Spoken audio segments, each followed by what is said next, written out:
Hello, everybody. Welcome back to another episode. Again, it's great to be on. It's great to be a part of the show again, and it's great to have this continuous going. And for the people that did say I did shave my face, don't worry. It's just because I had the fatigued training look. It's all good. It's not for anything else. But again, it's great to talk to another guest that's involved in the type of industry I want to be in, and the type of industry that I know that a lot of our listeners that are listening on Spotify and stuff and watch on YouTube actually want to be in. It's Kieran Davis. Kieran Davis, sorry. How are you, mate? I wouldn't worry about it. I get that sort of thing all the time. I've had my entire life of people saying names wrong, spelling names wrong. It's a minefield, honestly. I've got both my names, Kieran and Davis. Can be spelled multiple different ways. I've got the Welsh version of Kieran, the English version of Davis. So whether I'm in England or Wales, no one can do both. Yeah, I wouldn't worry about it. You're fine. That's why I nearly called you Kevin there, mate, because I was like, I don't know, maybe that's how I meant to say it, because I asked somebody and they were like, that's not the normal spelling. Anyway, at least I did kind of get it right. Well, it depends who you ask. Yeah, I guess, yeah. So the question I'm always curious about, right, with speaking to people on radio and that obviously listen to radio, was this always like a career you wanted to be in, or did you want to be like the classic, like myself, be a fireman or an astronaut or an engineer? Would you always want to do that? Well, I mean, astronaut would have been particularly ideal. I used to describe myself as a freelance astronaut in the sense that I would gladly go into space if someone would send me. Oh, definitely. So just to give everyone a little bit of background, I'm currently a mature student, mature in inverted commas, on the basis that I'm a bit older than most other students. I'm not like 18 or 19. But I think Mitch, I don't really know anymore. You don't know? Say I'm in my 20s. I'm in my 20s. We'll go with that. Well, I'm 27, so you're probably not older than me. So, and I'm still a student. You're all good. Yeah, it's all right. I keep forgetting how old I am. Honestly, it's insane. But yeah, so I started off when I was 18. Doing a master's degree, in fact, in astrophysics. So the astronaut thing could have potentially worked out. Wow, I didn't even know that. Wow. I'm dropping these things all over the place. Yeah, So I did a master's degree in astrophysics, and during that time, I got into student radio. I presented a lot of shows. I produced a lot of shows. I was on that university's radio committee. I was basically in charge of the equipment in the radio studio. And then after graduation, because of one or two different reasons, I kind of changed my plan, because the original plan was to go into academia, do a PhD and see what I could do from there. But my plans changed, and I was like, okay, I kind of want to get into radio now. But as you can imagine, having a degree in something that's not media based is quite difficult to kind of worm your way into radio, especially as I did back then living in Norfolk, where there's not a lot going on. No. So it took a couple of years, and I basically just made the decision to go back to university and just start over, because there was something, I wanted to do, work in radio or audio. And I just kind of had to say, okay, let's just cut our losses right now. We've already been through uni. This is going to be A, very expensive to go back a second time, and B, it's going to take, 3 years to do. So I've got to be sure I want to do it. So what I did was I had to work pretty much constantly just to save up about 85% of my paycheck every time, just to put towards being able to afford going back to university. But here I am now. I've made it back, and I'm currently in my second year of my degree. I'm now halfway through, which is a bit weird to say. But all in all, it's going quite nicely, I think. Yeah, good. I think that I do have a question before we talk about you trying to be Neil Armstrong. I think it would be I think it would be good. I think I'm curious because I don't actually know this. The correct answer to this anyway. So for us in Scotland, we have for those of you who don't know, I'm in Scotland, but I'm pretty sure everybody knows that by now. That Really? you would never be able to tell. I'm a, I'm a. We don't actually pay for uni itself. We pay for the student loan. Do people in England pay for the student loan and the uni, or how does it exactly work for you guys? Usually how it works for first-time students is that the government kind of gives you a loan, loan, Yeah, quote unquote, for quote unquote loan for both the tuition fees. So that's in England still 9,000 odd a year. And then they also give you a maintenance loan for like living costs and housing and all that jazz, which is dependent on your parents' income. So it's assumed that parents will support you throughout your university stuff. However, for those of us doing second degrees or like going back, if you're doing a degree which is the same level or lower than you've already done, then you don't get anything. Wait, so you're having to fund this whole course by So I'm having to do this entire thing by myself. Yeah. Isn't it like about $9,000 a year? That's wow. It's insane. Yeah. Wow. I didn't even know that, to be honest with you. I know that you can only get so many round. It's like for us up here, people and students will be able to relate. We get so for our HND and our HNC, we get what's called a bursary, which is it's a loan, but they call it a bursary anyway. And but you only get it for how many years? You only get 4 maximum years at the HND and HNC level before they cut you off and they're like, why are you doing this? You need to go in and speak to SAS and stuff like that.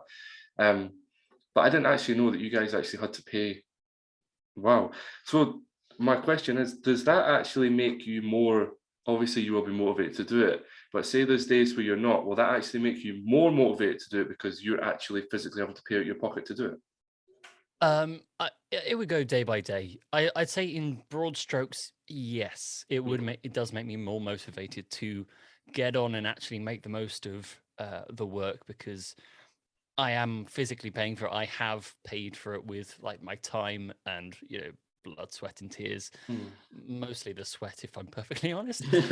But yeah, with like the whole like price thing looming over my head, I'm like every time I'm sat in a lecture and like the other people are like just like not really paying attention, or like, oh, what's the point of this? I'm like, I've had to pay for this. And when people have complained about like the student loans and it's like, oh, I've only got this much to spend, and I'm just sat there quietly like, at least you get one. The thing is, yeah, see, not to go down this too much of this route because it's very debatable, but as they say, debt is cheap. So when you do have a student loan, you only pay, how much is, I don't know if I can necessarily say. Anyway, I know when you pay back, if you earn more than about £2.5 grand a year, you pay back about £85 a month. So it's not horrendous. That's from speaking to somebody that's currently a nurse that's went through that sort of stuff and paid all that sort of stuff like that. Yeah, the moment the threshold is I think about 25,000. Yeah, it's really good, but that's the threshold when you hit a peak amount. Our first one is 21 grand, and then it goes as you owe the government or SAS or whoever more money, you actually have to pay. Once you earn more money, you have to pay more money. I know that kind of seems like it should make sense, but they take more off your paycheck, and obviously it can get, if you're on 50 grand a year, I know people that earn that, business owners that are still paying for that degree. That would be the life, wouldn't it? 50,000 a year. Whew. Well, you would think so, but obviously with that being going up to the next pay gap, how much does he pay? I think he's like £220 a month for his student loan. and it's a lot. It's a lot, not to break off on this topic, but it's a lot, but it's worth it. Where sorry about that, guys. There was a bin. The wind here there's some sort of storm, and the bin just knocked over, and I honestly about had a child. But yeah, so back to this subject.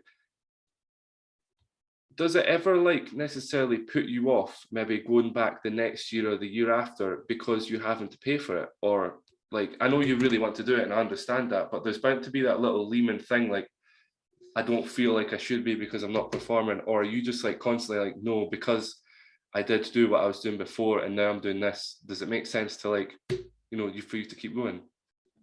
Yeah. Yeah. Once again, in broad strokes, yeah, because this is something I've put a lot of time and thought into. So if it was something I was just like, hey, why not try this?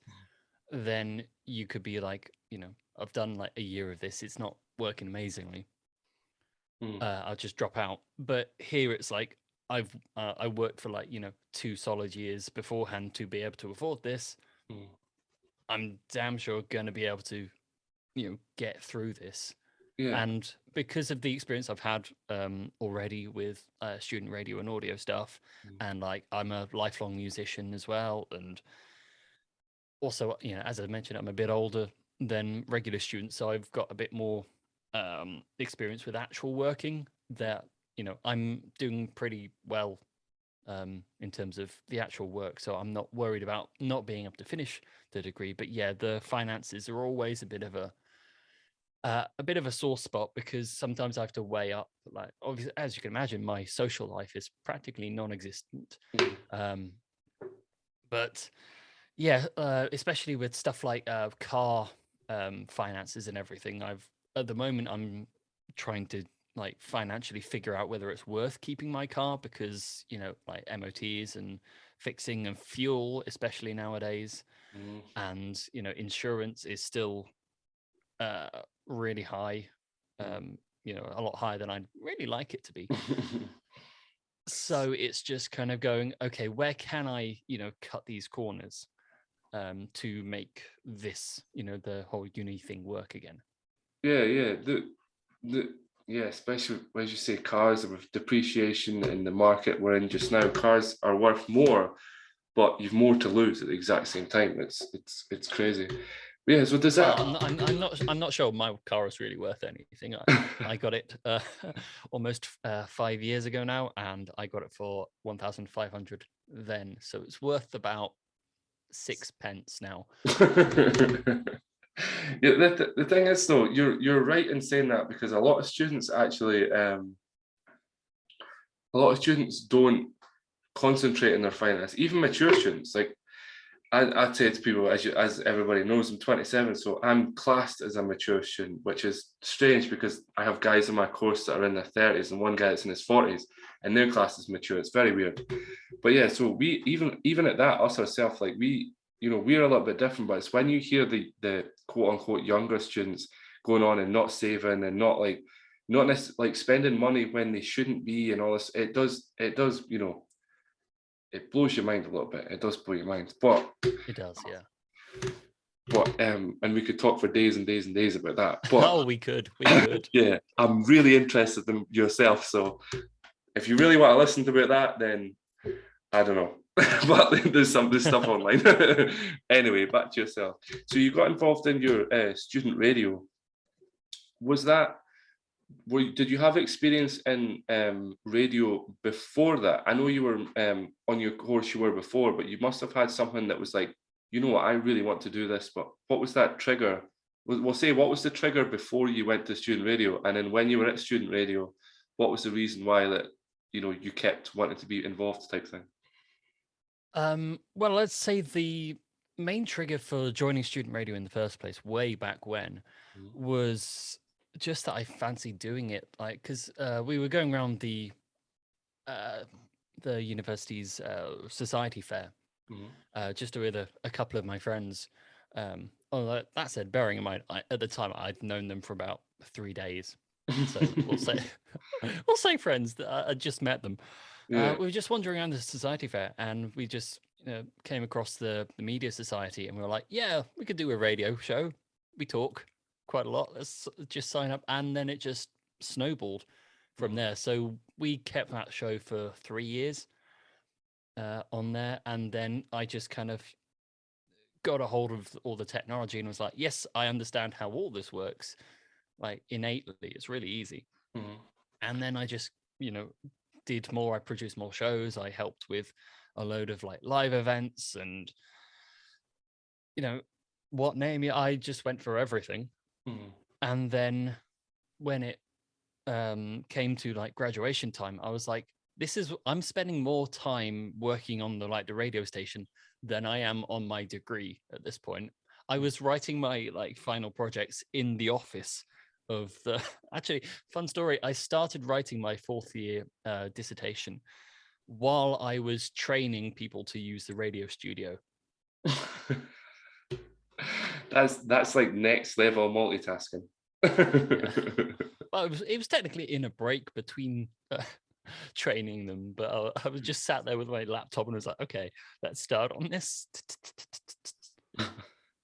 What when you were, if I'm correct in saying this, when you were involved in your student radio station, you were doing your previous course.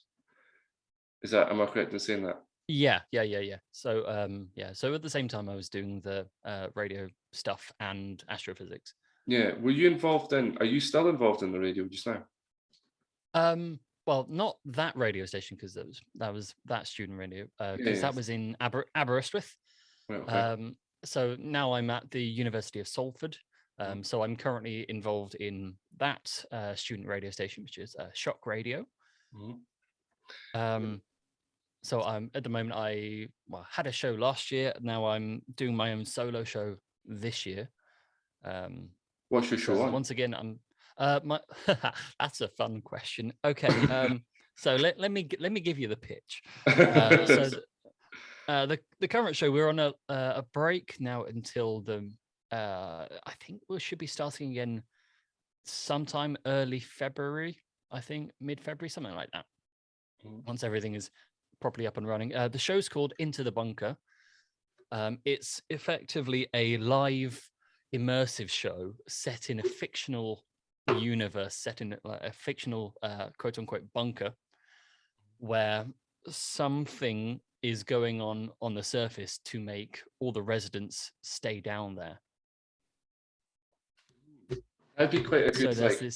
So it's a show for the residents of the bunker, who are down there for an as yet unknown reason. So that'd be quite a good TV series. That'd be quite a good TV series. Yeah, that's a smart idea. So it's more this is not the politically correct word, but I call them radio mentaries, and it's like a radio documentary. It's like smudging 2 words together when I'm writing. It is a little bit, yeah. My main inspiration from that came from likely the Fallout games. Yeah. So in that you have in-universe radio stations. So I kind of like looked at that and thought, okay, we've got this. How about we just expand it a bit? Yeah. What's so is that the same, because you're saying I had to start up again? So was that the same show you were doing on your astrophysics course, or was that no? So the one I was doing on the astrophysics course, because that was between 2012 and 2015, so that was ages ago. That was called Redcoat Radio, way back in the day. You keep saying that. You're not that old. I have a funny feeling you're about the same age as me. I know, but like, some of the people I go to university with were born this side of the millennium, and it still freaks me out. In fact, basically all of them were. It freaks me out. I have beanie babies older than they are. And that's not even a joke. I've got one like over there in the corner of the room. You're making me sound old, especially when I'm like, we're rough. I'm thinking we're about the same age just by the way you're talking. But hey, you're gonna get old eventually. Lean into it. Yeah, I feel young every day, even though I was coughing before they came on the podcast. I feel young every day. So Yeah, so I started Into the Bunker this just past September. So hopefully this, I mean, there'll definitely be enough material to go on to like finishing this term. Hopefully I should still have enough steam to continue it next year. But the idea is at the moment it's going to get weirder. It was weird to begin with, but it's going to get weirder. It sounds interesting though. Like this. I think there's a lot of radio shows, and obviously with me being a student as well, like mine's a tiny bit. Mine's are pretty much this, or to do with weightlifting, or anything along those lines, or mental health for that. So it's a little bit of that, but to have something that's like so you can immerse yourself in, I think that's the something that like there's not a lot of out there. But is that so? Say you're once you're finished university and stuff, excuse me, and you're wanting to go on to, for example, would you say you'd want to like write this? I know we're jumping ahead a little bit, but we'll come back.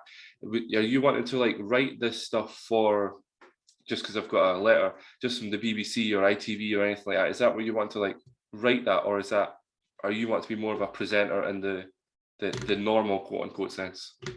At the moment, I'm wanting to go into either producing or sound design for like radio and podcasts. Oh, wow. Just because I really love like basically building your audio scene. All right, so there is a certain amount of that like in the show. I want to like beef up like this sound effects and like weird audio stuff that goes on, but also just because it's live, it's quite difficult to do when you only have a certain number of buttons available to press at any one time. Yeah. Also because it's like half fictional, half improvised, and then you're like looking at the time, when do I need to play a song? But yeah, at the moment I want to get into like sound design, podcasts, and I know that I can also present and read things quite nicely, but I've always preferred just being behind the scenes and like building things. I don't mind, because I really don't like being in the spotlight for certain things. The stories I could tell you about running away when people start singing "Happy Birthday" to me, like I have a long history with that. Oh, I mean, you're preaching to the choir. I get asked this a lot, and people are like, "Wow, it's not weird. I don't actually celebrate my birthday at all." I know after I turned 21, I was like, I feel really old. So I actually stopped 6 years ago celebrating my birthday completely. So I feel you. I can relate so much to you saying that there. But so if you could say we'll jump back to your university stuff. Is it not hard? Well, I know it is, but is it not hard to manage? Or, well, better question: how do you manage your time when it comes to university, your radio station? You'll have. I know you said you've not got a lot because of money, but you'll have maybe like, your mates you go and see, or acquaintances or anything like that. How do you manage your time then? Well, let's see. Well, university like lectures and stuff only take up about maybe 10 hours a week in total, so there's not a huge amount No. there. The planning for the radio show, because that is only just a once a week thing, that I'm getting quicker on. I'll take an evening to do that, let's say. Then the rest of the time is spent either sleeping, because I gotta like sleep. That, or doing. I also do softball with the university, because in my old age I need to keep up exercise.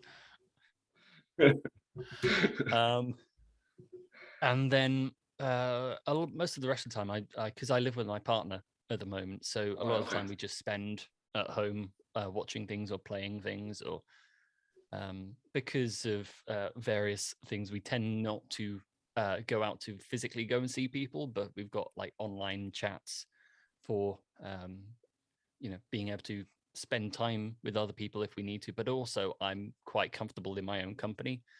So I'm an extroverted introvert, so I'm fine with talking with people when it's in the moment. but I'm also very much happy just like sat in absolute silence on my own. So I don't get too I don't really go insane. Maybe I was insane to begin with. Maybe the fact you're calling yourself old maybe shows a sign, maybe you're going Hey, insane.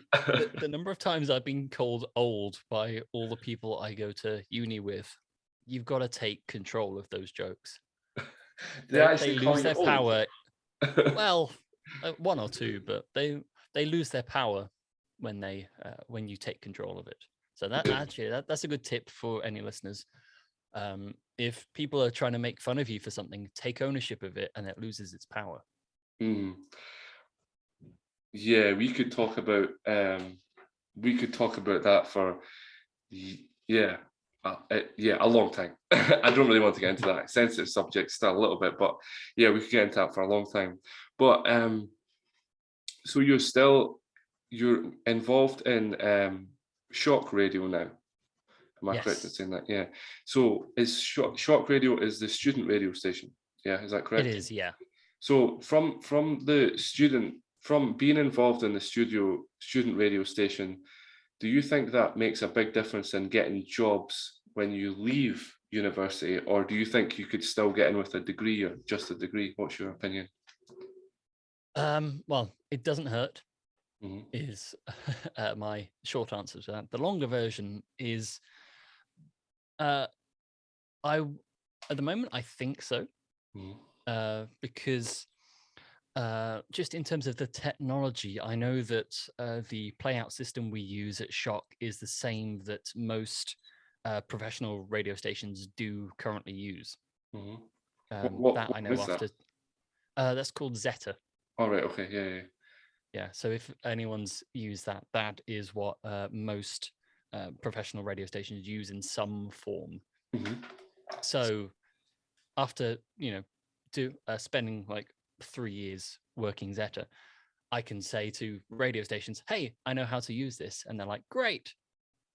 Whereas if you didn't, then you wouldn't have any idea what playout systems were, or the difference between them, or how you build shows. But then you can also talk to the transferable skills in terms of like if you're producing a show, then you can talk about time management, and you've got to plan the show. You've got to basically bully your presenter into speeding up so you can play a song at the right time. There's all sorts of things you can talk about in terms of the transferable skills. So even if you weren't looking at a career in specifically radio or media, then you can say, "Hey, I've done this. This is how I've worked together with other people to produce this piece of content." Would so I think that a lot of questions I get asked with being in media and with being in kind of like involved with like the podcast scene and various different other forms of like art and metaverse and stuff like that, people say that, is it an important thing that you do an extracurricular activity like having a podcast, having a student radio show, or having any sort of media presence actually, and getting a degree, and then you have people that have a degree? Do you think it makes at all a difference when getting a job? If I know we said already about the student one, but if you're going up against somebody that's got a degree, is it, I think a lot of people have been asking me, and I'm always tend to get people's opinion, is that would you think they'll still take you because you've been actually doing student radio presenting in university and maybe like a podcast or YouTube channel, whatever, versus the other person that's really not just been doing the university degree?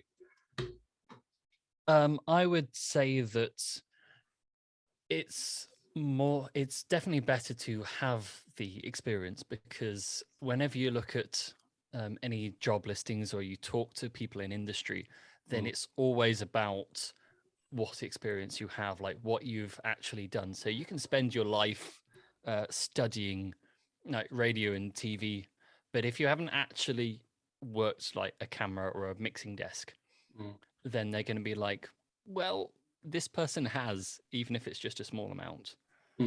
Yeah. I'm always I'm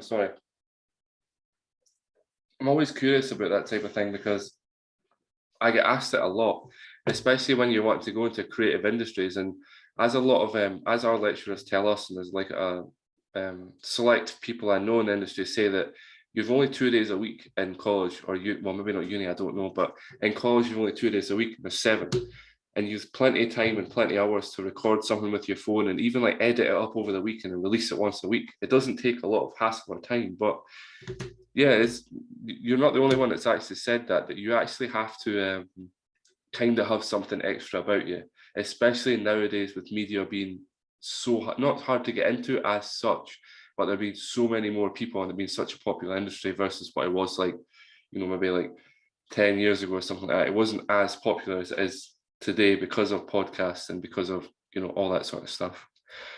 But so you said you want to, because I'm curious about this as well, because I've actually done my for those of you that know, my HNC in sound production and my NC in sound production. So I've been involved in like various Foley, and Foley was my kind of thing because it's really cool to play about with and that. So what kind of sound design do you want to go in? What type of sound design do you want to get involved in? I like the slightly weirder, like artistic side of stuff. At least I do at the moment. So a lot of the stuff I enjoy listening to, I can probably attest to mostly just like 1 or 2 people. But listening to like topical podcasts like The Skewer, for example, that's absolutely bonkers in terms of its sound design. So we won't go too much into what all these are about. But if you're interested in like topical comedy, then go and have a listen to The Skewer, because it's all about manipulation of like news recordings to make jokes. Or otherwise, you can use sound design really effectively to help tell a story, because that's what it's designed to do. Is there to build up what's already there. It's basically like an audio soundtrack. So taking stuff like Tunnel 29, for instance, if you haven't listened to any of that, it tells the story of a tunnel which gets dug underneath the Berlin Wall in the 1980s, I think.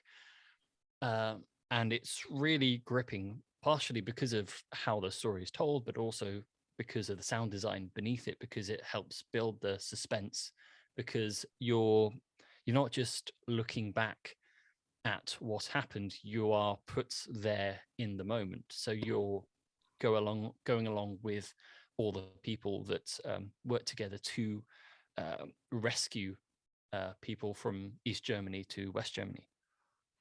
Yeah, do you think so? And also the reason I think I liked it, and probably yourself, is you can actually create a place where you can make people's hair stand up on their arms with how they intense stuff against it. I was a huge fan of, and I'm actually going to see him as Hans Zimmer, huge idol, one of the huge idols of sound of mine. I'm going to see him in March, February, I don't know, whenever it is, soon. Anyway, so is it always that type of sound design, or was there like more like music side as well? So like maybe like working in, not necessarily being like an artist, because I know you did play an instrument, which you do, so I play an instrument, which we'll get into. But would you say you want to involved in the type of studio lifestyle as well? How you're in the studio, you could work on sound design, you could work on all your different stuff. Is that what kind of brought you to it as well? Yeah, a little bit. Like while I do like really enjoy being able to play like music and play around with that, at the moment I want to focus like more on the speech based sound design, so like stuff in like podcasting, rather than your Hans Zimmer kind of everywhere.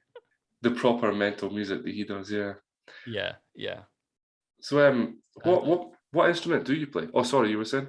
Oh no, well, I've lost my train of thought there. So instrument wise, I'm a brass musician, so I started off on cornet and trumpet when I was 8 years old.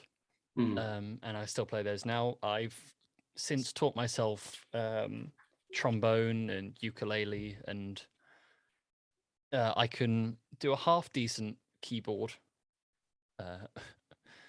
I thought you were play someone first there. The way you looked at it, I was like, oh, he's going to play it. No. I was just looking at it. I don't have it on at the moment, but What I do have it right in front of me.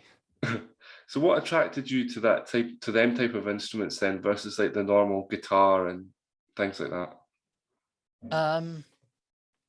Well, as far as I know, because I was 8 at the time, like trumpet and brass, was what I always wanted to play. Mhm. So I think because my family is like ancestrally from the north, there's a lot of brass band heritage there. So I've played in brass bands since I was slightly older than 8, maybe about 12. So I've done that half my life, Mm. and so I just spend a lot of time doing it. As far as the trombone, that was just a fancy project. I was like, hey, I could probably learn trombone, and I did. Then as for ukulele specifically, as opposed to guitar, here's what I tell everyone about why I picked ukulele over guitar. Mhm. If you take a guitar to a campfire on the beach, people hate you. If you take a ukulele, you're a hero. Yeah, it's like if you bring a bottle of juice, we shall say, that people are like, oh my god, but if you bring tins of juice, everyone loves you. Yeah, Yeah. it's a good analogy actually. Yeah. Yeah. So- You don't want to be the guy with a guitar on the beach and people are just like, oh, this guy again. yeah, because we all know people like that. Yeah. Yeah. We all know someone like that. And like, I don't like this person. But someone brings a ukulele. Now we're talking. Oh yeah, like what is this guy going to play us? Like you can sing along, you can dance along, and yeah. So with being again, I'm not going to class you as old. I never said that. You said it. No, So- feel free. Feel free. no, because I have a funny feeling I'll be calling myself old as well. So what you were saying people like say you're old, and I know it's just a laugh and stuff, but like how do you deal with negativity from that side of stuff then? Like not them obviously, because we're not talking about that, just like in it general with the fact how you maybe feel you are an older student, so you might get, I don't get looked down on, but you might get looked down on or something like that. How do you deal with that negativity? I always try and spin it into like a positive. Mhm. Right. So there have been times where I've kind of thought that, going, into a new industry, like right at the bottom rung, and I will be older than some of the people higher up than I am. Like some of the people I've like talked to, who are currently like assistant producers or producers on radio shows, who are younger than I currently am. Mhm. And I'm like, okay, it's a bit weird. Yeah. Um, but once again, you kind of have to just tell yourself that it's okay to just take things at your own speed. Mhm. Like, because you'll know from college, if there are people in their like 30s and 40s, Mhm. they've basically just gone, okay, I'm going to start over.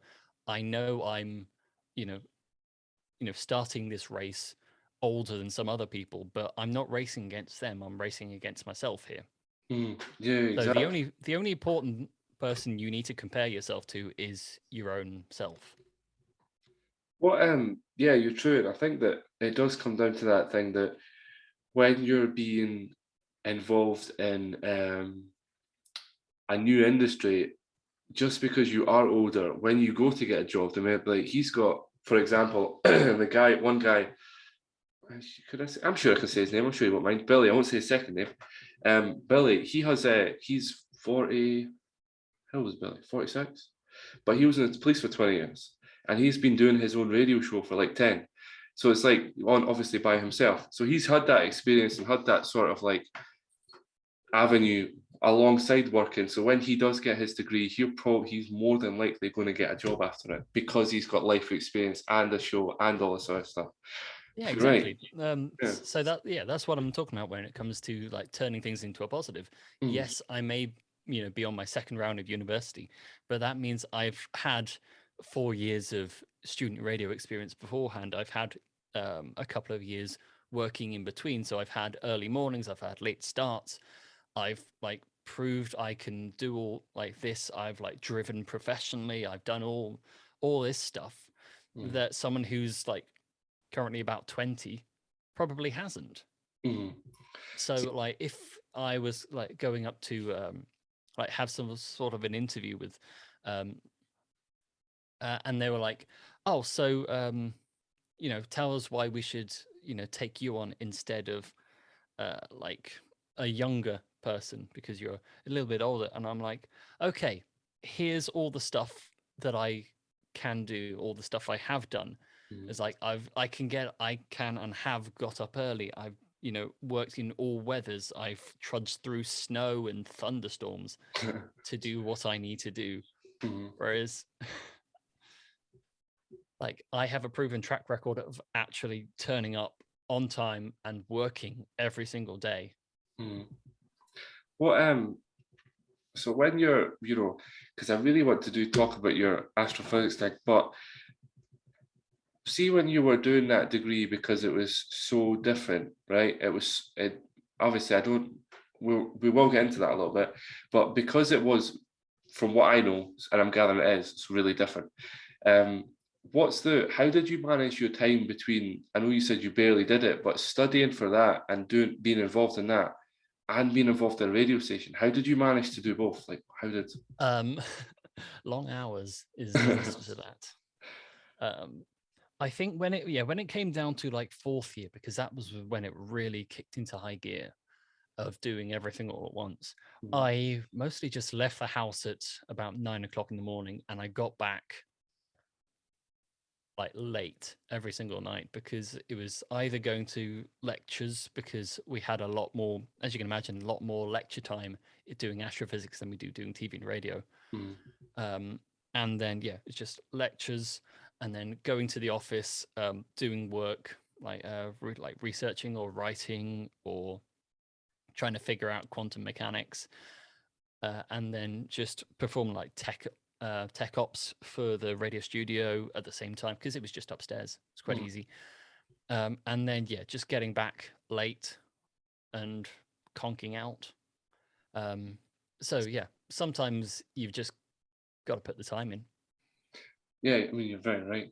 What so because I'm curious, so astrophysics, if you could give again, it's maybe not going to be this simple, but if you could give a quick, not well, a quick, easy to understand description of what astrophysics actually is for us, please.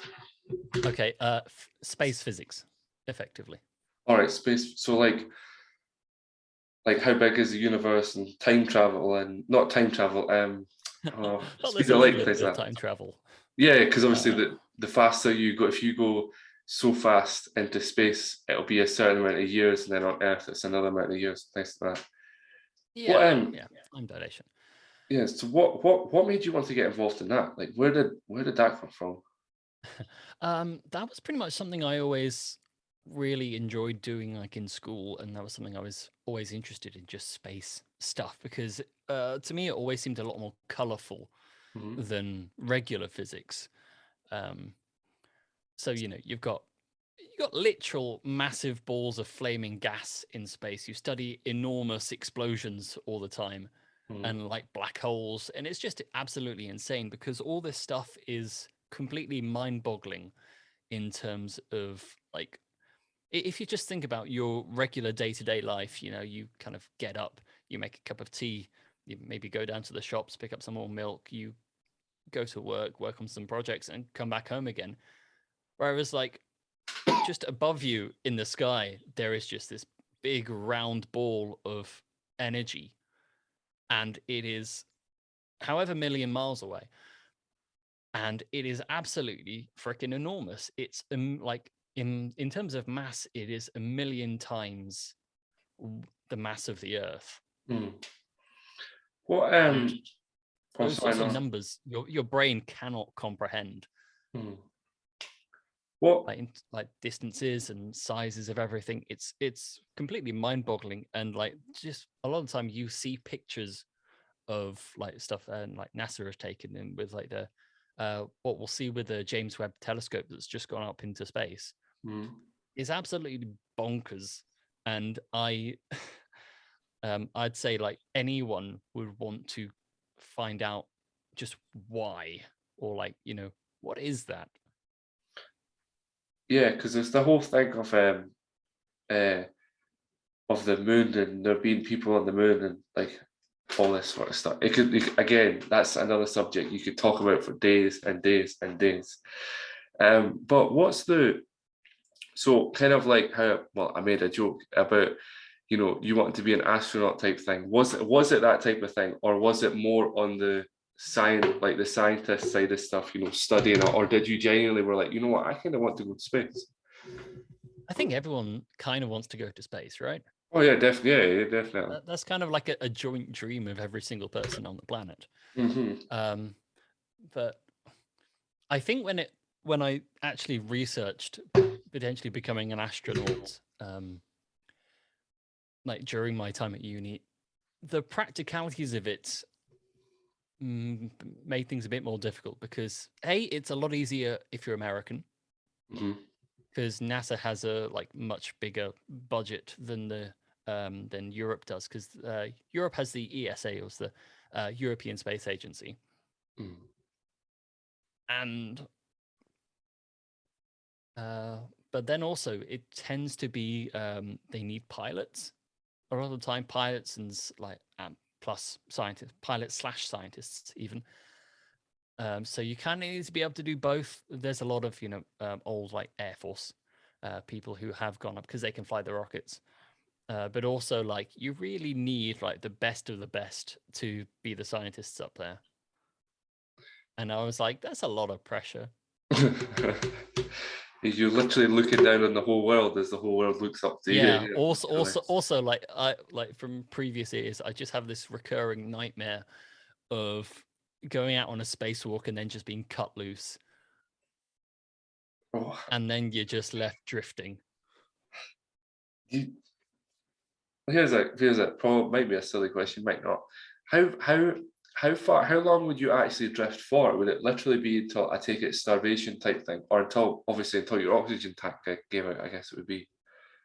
Yeah, it depends on which direction you'd be going, because strictly speaking, if you were cut from the your line from the ISS, say, you would still be going the same direction as the ISS because you're both still in orbit at the same rate. Yeah, But you would have no way to like push yourself back because of Newton's laws. You need something to push yourself the other direction. yeah. What's your so what's your opinion on the fact of like people have said obviously it might be common sense, but again I genuinely don't know.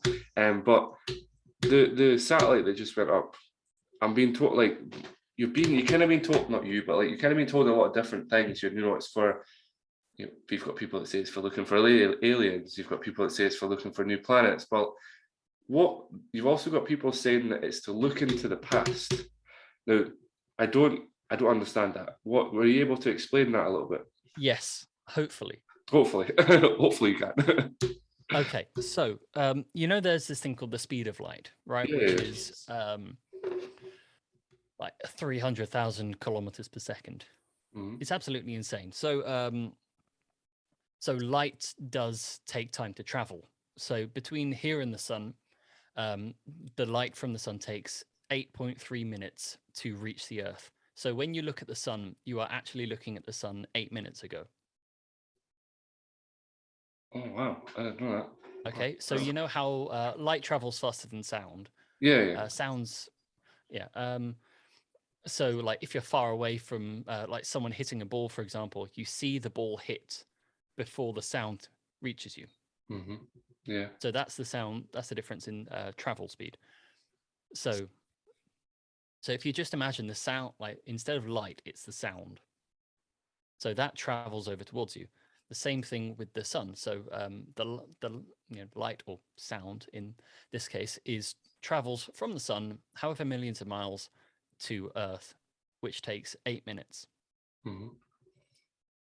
So if you take that and this is what I'm going to talk about, like mind-bogglingly distant things here. It's the numbers. So you take that and then multiply it by 1,000,000. Let's say there are, there are stars out there which are like millions or billions of light years away. So a light year is the distance light travels in 1 year. It's really like simply laid out. The thing you'll learn about science is that we have very basic names for everything. Yeah. So yeah, that's the different distance light travels in a year. So if a star is, let's say, 100 light years away, right? Mhm. Then the light from that star would take 100 years to reach. Yeah. Right. Okay. Therefore, the light that you see like on Earth is the light from 100 years ago from that star. Right. Okay. Yeah. Yeah. So. So then if we multiply that up to, let's say, 1 million light years, then the light from those very distant stars is the light from 1 million years ago. So that's what we mean when we say we're looking into the past. So the further you can look, so like 1 million, 1 billion light years into the cosmos, that's the light from 1 billion years ago. So the idea is that if you can look far enough away, then you're looking further and further into the past. Now, the universe itself is somewhere between 13.8 and 14.8 billion years. If you can look like 14 billion light years away, then you're looking 14 billion light years into the past, which takes you to the time of the Big Bang. So what scientists will be looking for, among various other things, is extra information about the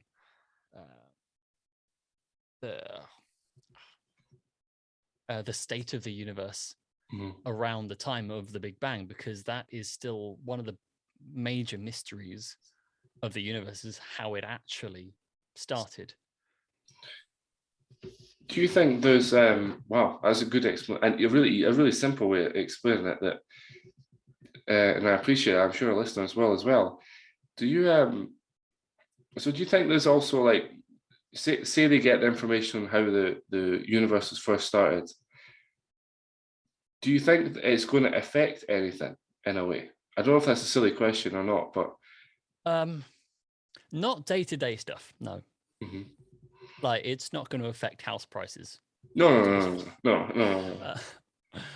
But they would likely use it to help model the universe, because there are certain like equations which get used a lot, like Schrodinger's equation and all sorts of like gravitational equations, which will get used to like to map or like model the growth of the universe, because it is getting bigger. But at some point, there are a number of theories as to what's going to happen. Either it will get to a certain point and it will just stop, like a balloon. Let's call it a balloon. You're blowing the balloon up. Either it's going to stop, just getting bigger. You can't blow any more air into it, or it will pop and just kind of keep going bigger and bigger and bigger, or it can or the air starts, just you let it go and it comes back, the air comes back out and it starts shrinking again. So there are a number of different things that could happen. Like this is talking, billions and billions of years into the future. So, don't worry about it right now. Your weekend is probably going to be okay. Yeah. Again, I kind of know what it is a little bit more in depth, because I obviously don't know anybody involved in it, but I kind of know people that have spoken about it and researched and things like that. The artificial suns they're now making, are you able to explain to people that it's not, because not that anybody's surely not silly enough to think it's an actual sun, but like, are you able to explain to people what that exactly is, and maybe even like if you know, obviously, the reason behind why they done it in the first place? If you know what I'm talking about. I can't 100% say I do, but if you give me a little bit of context, and I can probably China set up the first one, the world's first. It's like an artificial, I think it's something to do with energy. I can't remember what the thing is exactly, but I know it's it's like a chamber, and they're trying to use something. They're putting something in the chamber to try and change the way we use electricity, renewable energy, and all this sort of stuff. Okay, yeah, I've got you. So what you're talking about is trying to sort out nuclear fusion. That's the one. Yeah, that's one. Yeah. So there's the two main types of nuclear reaction. You've got nuclear fusion and nuclear fission. So nuclear fission is splitting splitting an atom, let's call it, keep it simple. So that's what was used in like nuclear bombs way back when, and also what's currently being used in nuclear power stations.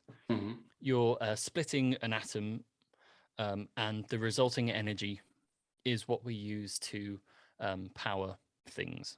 I mean, it's a little more complicated than that, but that's basically what it is. Now, what you end up with there is quite a lot of like nuclear waste and radiation. Nuclear fusion, on the other hand, is trying to combine atoms together to make that same sort of energy. So it's adding things in. The only issue is that you need to put more energy in to that reaction than comes out at the moment. So the trick is to try and find out a way to put in less energy to create more energy effectively. So that's the main plan for it, is to that's the only way to get more like self-sustaining energy for nuclear fusion, is to be able to produce more energy than you put in. Then you've got like a positive amount of energy left over. Yeah. Well, do you know? Have you any idea what the? I know you said that, but have you any idea like what's the end? I know you're saying. I know we've just said about the end goal, but how are they going to be able to transfer that down to, once they figured out how to do it? How they Well, a better question actually would be, well, in fact, two parts. How are they going to be able to transfer it down? And then the second one is, when they have transferred it down, if that's obviously what they're going to do, what is it going to be used for, like in the daily day? We'll say the day-to-day type thing. Okay, so how nuclear power stations transfer their like reaction energy to electricity is annoyingly simple. Basically, you have these massive tanks of water, so which are set in these massive towers. So the towers you see on nuclear power stations, they're cooling towers, and the stuff you see coming out of the top, that's steam. Because what's going on is the energy is boiling the water, which makes the steam, which drives massive turbines, which in turn creates the electricity. So basically, nuclear power stations are just big kettles. That's the way to understand it. The steam's rising and driving those turbines. So it would happen in much the same sort of way, I would imagine. So the energy comes out, heats the water, drives the turbines.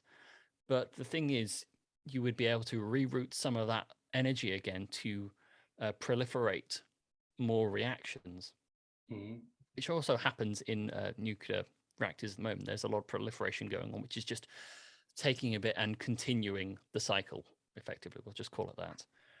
Yeah. So the idea, I imagine, would hopefully be just sustainable energy that can just keep going without too much damage. When that would be the ideal anyway. But yeah. When it would be a lot like a long-term thing. That's the main issue with like scientific breakthroughs. It does take a long time for the infrastructure to get in place to start putting these sorts of things into practice. Like nuclear energy was discovered in the 1940s and used in the 1950s, but it's only kind of when it hit like 2000s and it actually got proper clean usage, because of all sorts of safety regulations which had to be brought in place with disasters like Chernobyl and more recently like Fukushima. That there are always sorts of these potential hazards that can come with this new technology. So you've just got to basically just make sure they're safe first. Right.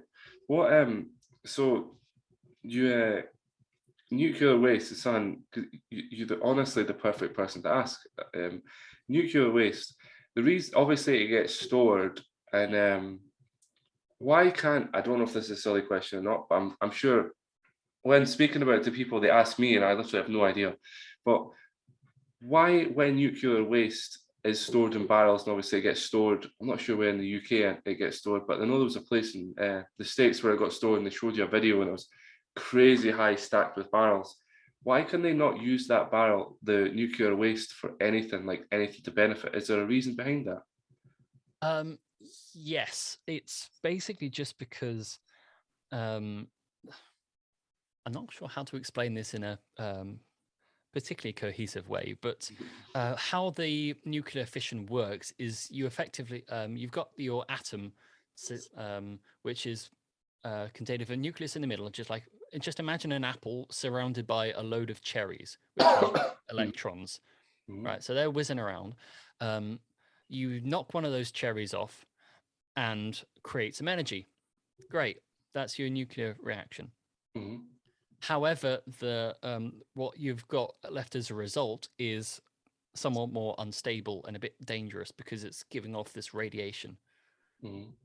So what you may be able to do is, keep it in the system and get some more radiation. You knock another electron off, but you are still just making it more unstable. So naturally, elements want to be in their most stable form, which is why certain radioactive elements automatically decay and try and get down to lower energy levels, because that's all about levels of entropy, which is thermodynamics, which we don't really want to go into at the moment. But basically, just because that stuff is, we need to keep it safe because it is just really dangerous. And it takes a long time to decay to a safe level. So the end usage of that, it is strange though that they've not thought, oh, there's a way, because obviously I understand you can't burn it, and people understand that, but it's a weird, there's not a way they could use it for what could you use it? Like they could use it to power something, like they could use the waste itself, like how they use, I know it's just an analogy for people that are watching, they're going to be like, what on earth is he talking about? I know that they use dung. There's a guy, I don't know where he's from, but I think it's a state somewhere. I don't know what country, what part it's from, sorry, what state it's from. But he uses dung as a way to power his Bitcoin mines. It's kind of a weird transition, but he uses that. So it's weird there's not a way you can use, not waste to power Bitcoin mines, but it's weird there's not a way you can use waste to, because I'm guessing with it being radioactive, it's still got some sort of power about it. It'll still have something about it you could, suck from it to chuck in something, or not quite. There's a difference in energy there. So like dung as it is, there is still a lot of potential energy there in terms of what you can use it for. So you can just burn it, and that's okay. That will release a certain amount of carbon, a certain amount of methane, and more or less won't do a huge amount of damage. Whereas if you try certain radioactive things, if you try to like burn them or use them when they were more unstable, then they would release much more toxic things into the surrounding area or atmosphere. So because a lot of what we currently burn, that's carbon based, that is right up the top of the periodic table, whereas all the radioactive stuff is right down at the bottom. It's a lot heavier, so it's generally a lot easier to be unstable. What and yeah, that's because I could genuinely ask questions all day, literally, because there's so many people ask me when, especially when I told them I was speaking to someone that had your experience, they're like, try to give me loads of questions and stuff, as you could imagine. Yeah. But so, and the final question on this one, and I don't know if this is true or not, but I've heard like various different people on various different podcasts talk about it, and that I'm not sure the name of it. I don't know because I've not seen it. I'm a movie guy, but not. I try to sit and make podcasts, or I try to do something creative. So, but I know there's a movie with Leonardo DiCaprio, Jennifer Lawrence, and what was that guy? Jonah Hill. Yeah, that's called Don't Look Up. It's That's the one. come out on Netflix a couple of weeks ago. I've not seen it. Apparently, it's really good. I'm not going to spoil it, by the way. Just like a basic thing for it. There's a it's obvious. Well, it's in all the adverts to tell you, but anyway, so I'm not spoiling it. I'm not kind of seen it. I wasn't really paying attention, but it's about an asteroid that contains gold and diamonds and stuff like that, and various different metals. But when there was an interview with the what they called, the two twins that started Facebook. The I can't remember anyway. The two twins that started Facebook, and then the ones from the social network, yeah. I can't. It's because they never. Well, obviously they probably did make it, but I don't know what their names are. But then you've got them, and you've got there was an interview with a guy called Dave Portnoy, and then there was an interview with a guy called Elon Musk, and like various different sort of other like Jack Ma or however you say his name. They were saying that before this movie came out, they were saying that it's an actual real thing. There is something up there that's got gold and silver and diamonds and stuff like that. Is that roughly true of what I'm if you know what I'm talking about? Obviously there's an actual there'll be loads of them, just because metals are made by nuclear fission in stars. Okay, so you start off with the lighter elements. So initially stars start off as hydrogen and a bit of helium. So they're the two lightest elements in the periodic table. Eventually, through like the nuclear fusion within the core of stars, that's how stars make their energy, which is more or less why if you're trying to produce nuclear fusion, you take a sun or the stars as your baseline, because that's the only really real evidence of we have that it works. So that's how you make heavier elements. It takes a while, like millions and billions of years, to get the really heavy stuff like iron. I mean, that's about halfway through, but let's not go into how you get heavier stuff like that right now. That's supernovas and all that explodey jazz. But yeah, that's how different metals get made. They're just through different cycles of explosions. And like diamonds, for instance, they're just carbon where the atoms are arranged in a certain way. So yeah, it's totally possible that you have like almost an infinite number of massive asteroids which just have all these different types of metal in, because strictly speaking, scientifically, every single element apart from hydrogen is classed as a metal. Yeah. So do you think there would be an actual way, again, you might not know, but I'm just curious, as one of the last questions I'll ask is that what we're going for? Yeah, do you think there would be an actual way to like mine them and things like that? Up to a certain point, yeah, because we can land crafts on asteroids.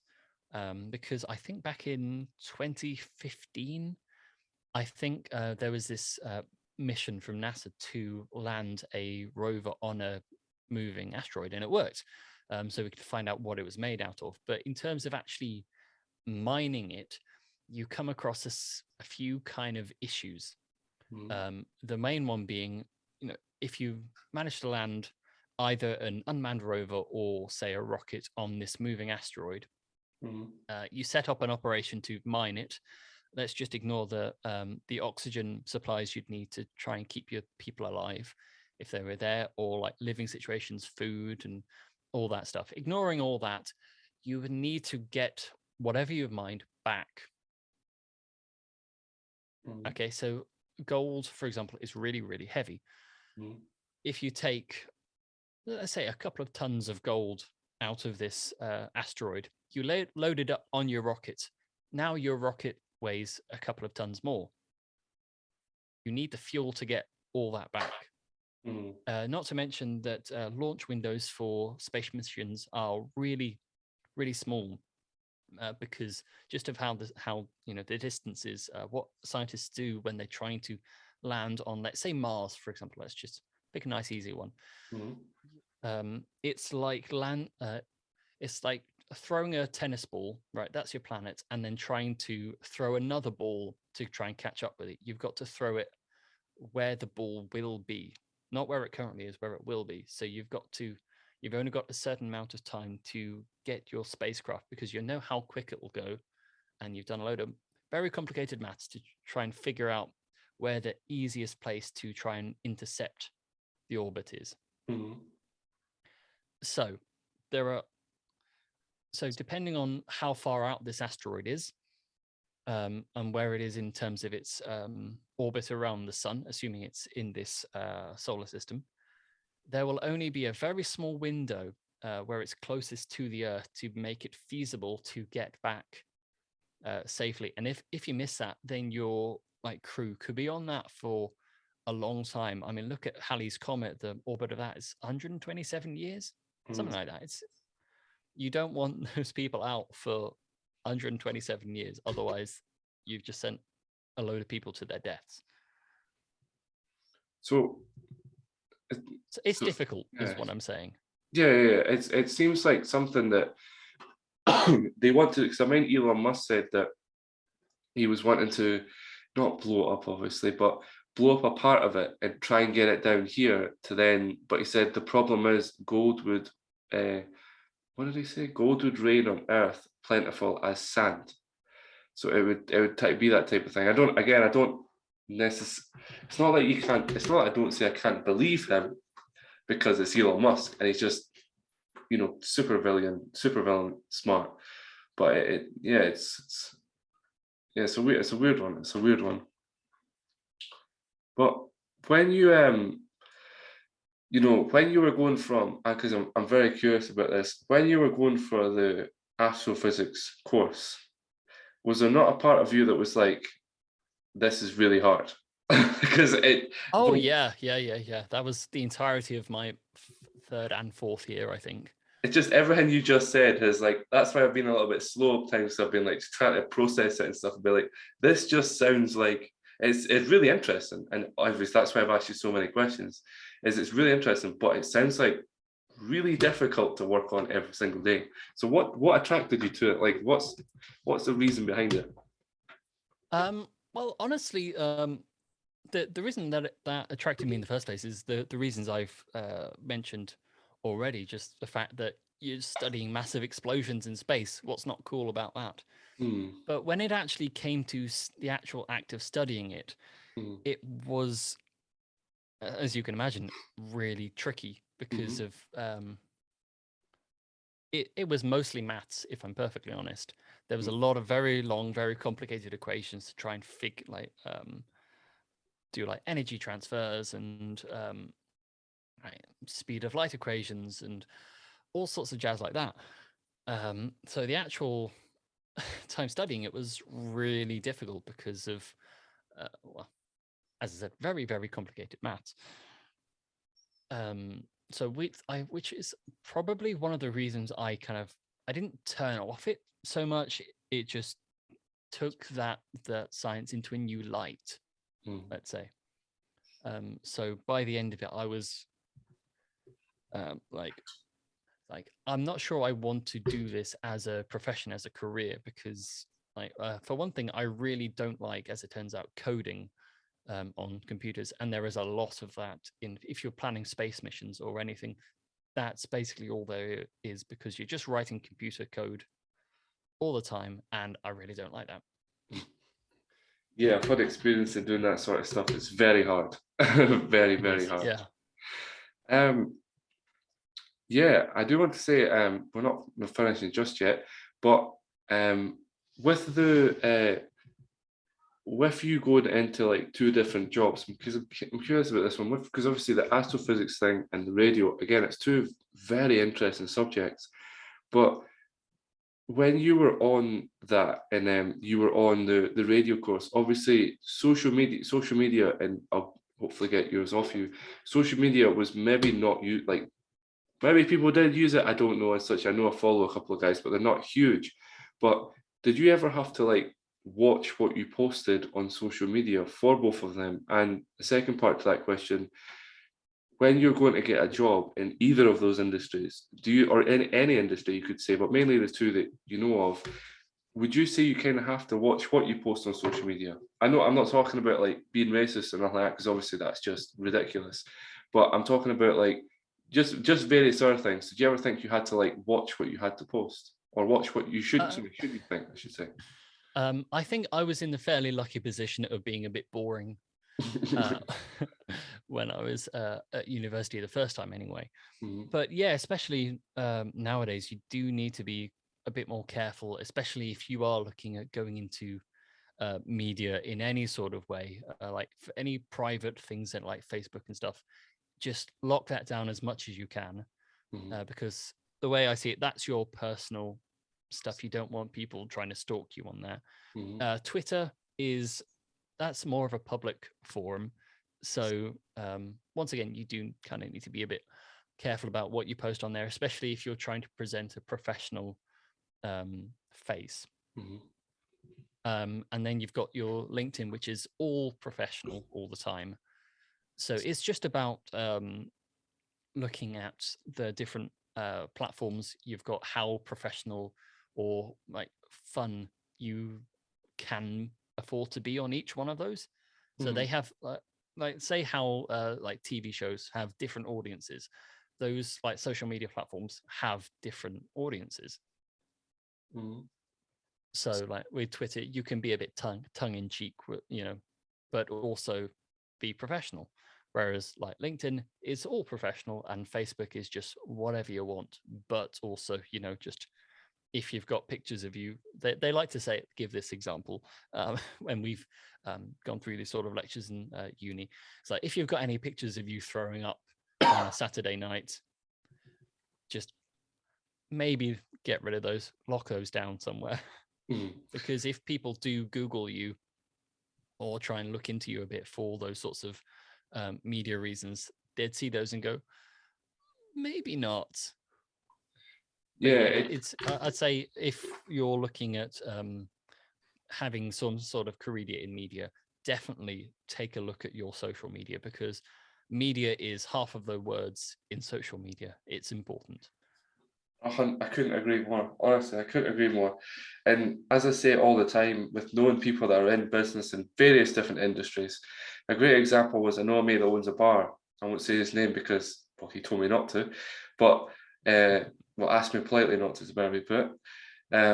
He owns a bar, and he says if he likes to have the bar's Instagram follow everybody that works for it, because it kind of just, you know, he'll post, and if there's something you see, he might, you know, he's got them all in a group chat, blah, blah, blah. It's just easier for him to do that, which is fair enough. But he says, if I'm hiring somebody, even if I work in the bar and you're out on the piss all the time, getting wrecked, just not doing things you should be doing, I'm still not going to hire you, because I'm like, this guy doesn't work.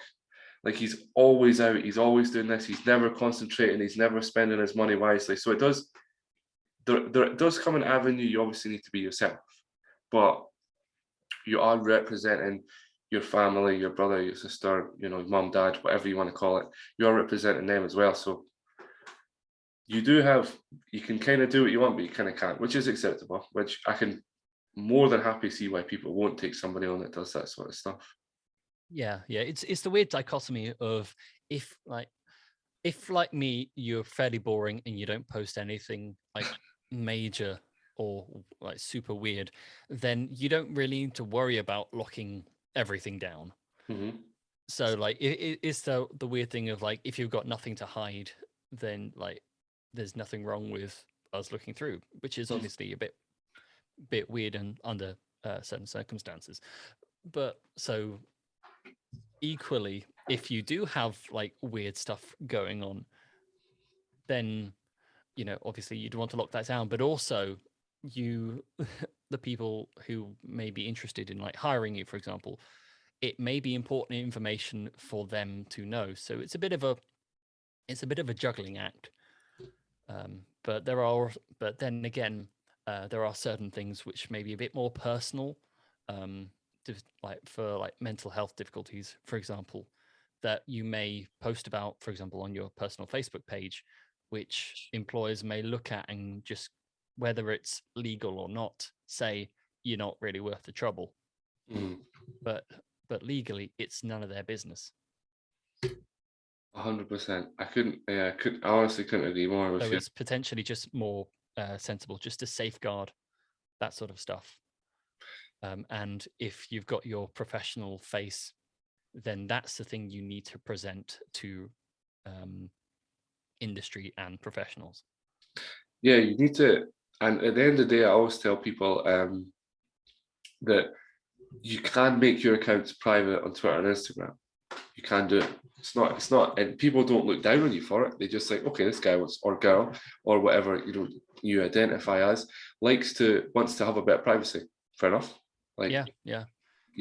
Most of the people I know who have like private Instagrams, mostly, for example, are women, just because of harassment, which is absolutely fair enough. Yeah, like 100%. I've never felt any pressure to make my Twitter or Instagram private, because I'm a guy. I don't get that sort of interaction with other people, but there are so many like women and like other people out there who do get that sort of reactions and unwanted messages and hate, that it's absolutely fine just to say, I don't want this. Like, this is my space. Like, you're not allowed in. Just fine. Yeah. I always say to people that if you're on someone's page, it's a great saying that I've always kind of lived by, that if you're on someone's page and someone's complaining about what you're posting and that, you should smile. And they're always like, yeah, but it's annoying. I'm like, well, it is, I can understand that, but it's not really. And they're like, what do you mean, Karen? I'm like, well, you're living in their head rent free every day. You've probably not thought about them for the past week, and yet they're on your mind constantly. As soon as they see you, they're giving you, it's like, yeah, you're living your life, doing what you want to do, but you're on these people's, it's again, that's a crazy tangent subject that I could go off on for about an hour and a half, definitely 2 hours, 3 hours, whatever. But yeah, I do want to say, like, you have a very quite an well, not quite, I take quite back, an impressive past when you have everything you've done in radio and things like that. And you're saying you want to work in sound design, but is there this is a great note to end on, is there maybe a company that you want to work for, or maybe like a place, maybe even a country you want to work in, or what's your end goal?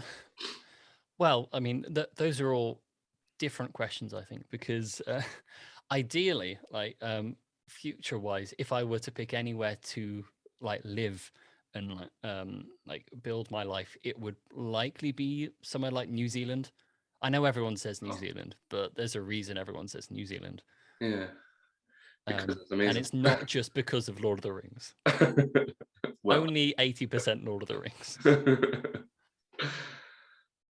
But in terms of like companies I'd like to work for, I really like up here in Manchester, there's a company called Naked Productions who have produced stuff like Tunnel 29, as I mentioned earlier, and they're working on also mentioned the Skewer as well. They do a little bit of that every so often, and they've just like got a really fun catalog. So recently, actually, you may be interested in this. They did an all Scottish production of The Tempest. Oh wow! With Ian McDiarmid, who was better known as Emperor Palpatine in the Star Wars universe. So that was really interesting to listen to. It took me, because I haven't read The Tempest since I was about 12, maybe 13. So going into that and going, I have no idea what's going on. It took me about half the time. It was about 2 hours long. It took me like into the second hour to really remember like what was going on, or figure out what was going on, because it was all like Shakespearean language. And I was like, okay, I think I'm following this. I think. Are these the same people as before? Because sometimes if you don't know like who like particular voices are, it's difficult to remember who was who, especially if you listen to it on a couple of sittings. Yeah. But yeah, like ideally, like they're really good. There are lots of other really good companies that work here in Media City, so like Audio Always, and Oh, there are a lot going on. Like the list of audio houses in Media City, it's enormous. Yeah, and Manchester seems to be the place to be. It's not London. It's obviously London for certain things, but Manchester is blowing up. Like it's from what I've said to people. Media It's crazy. City is, I think, doubled in size in the last 5 years, and projections are it to like keep increasing in that size over the next 10, because like the BBC is moving a lot of its talent over here because it's a bit cheaper than London. Channel 4 is moving stuff up to Leeds. So it's nearby. ITV has got 2 studios over here with because they filmed Coronation Street over here, and they've got Emmerdale a little ways out. So it's all going on here, or at least will be very soon. Yeah, within the next 5 years, they say that Manchester is going to be the place to be. It's not London anymore. It's going to be Manchester. So this is what I was hearing. Well, fingers crossed, I'll have a burgeoning career by then, so I'll be able to afford the rent prices, because it will increase if that when it starts expanding. Oh yeah, you can. Yeah, I was hearing from somebody that. Can I say this? Yeah, I can say the story. As long as I don't mention their names. I was hearing from 2 people that own. They met in the university there, and they said that they met each other. Each had their own flats. I think they come from relatively well-to-do families, but anyway, each had their own flats, and they've still got their flats, and then live in another flat and rent them 2 out, and still manage all 3 with the amount that it's gone up already. That was 2 years ago. It's if you're planning on getting real estate now, I'd do it now. I'd do it now, or I'd be done it a couple of years ago. Don't do it in 5 years' time, because it'll be horrendously expensive. But that's what happens. I would, but all my money is going on university education. On that note, I do want to ask you for your social medias and that, because there is, people might ask, as long as you're fine with it, people might ask you questions, or might say, Kyle didn't know what he's talking about. This is what he actually meant when he was asking you questions about astrophysics and stuff. But what is your Twitter and Twitter and Instagram? I would be happy to give that. I can do, both my Twitter and Instagram are exactly the same. They are at Kieran R Davis, KIERAN RDAVIS. So just getting on that is your first challenge. Don't worry, guys. I'll put the link. You can try and spell it, because you might get it wrong. And I'm sorry again, like I did, but I honestly was like, it might be the Welsh saying, and I was going to try and say it in Welsh like I did. I was trying to say a little fancy way, but it was completely wrong. So for future reference, everybody, don't improvise anybody's name, because it's not right. But, always check before. 100%, yeah. And I do want to say to everybody, the support and the messages of the mental health video that we've been getting is crazy. We've been keeping in touch. I actually spoke about it earlier on before we started. It's crazy. And I do want to say, like, if you are struggling with mental health, depression and suicide and everything like that, the first thing to admit is to bail you're okay. The next thing to admit is to speak to somebody. And we're not professionals. Me and Derek are not professionals whatsoever. Nobody has spoken to as a professional, but we kind of know what we're talking about. We can kind of relate back to you and we give you advice and stuff like that. So what I want to say is, honestly, even the fact that you woke up in the morning, there's one. The first goal. Look in the mirror and say, I need help, or I need to conquer this, or I need to do this. And honestly, it's going to help you majorly. But anyway, like, comment, subscribe. Thank you very much. And thank you for coming on. It was amazing guest. Thanks. It's fun being here. Feel free to hit me up if you ever want me back, or there are some retractions I need to do on the actual scientific merit of stuff I pulled out of my butt from years ago. Oh, don't worry. But yeah, thank you very much, everybody. And I'll see you later. Thank you.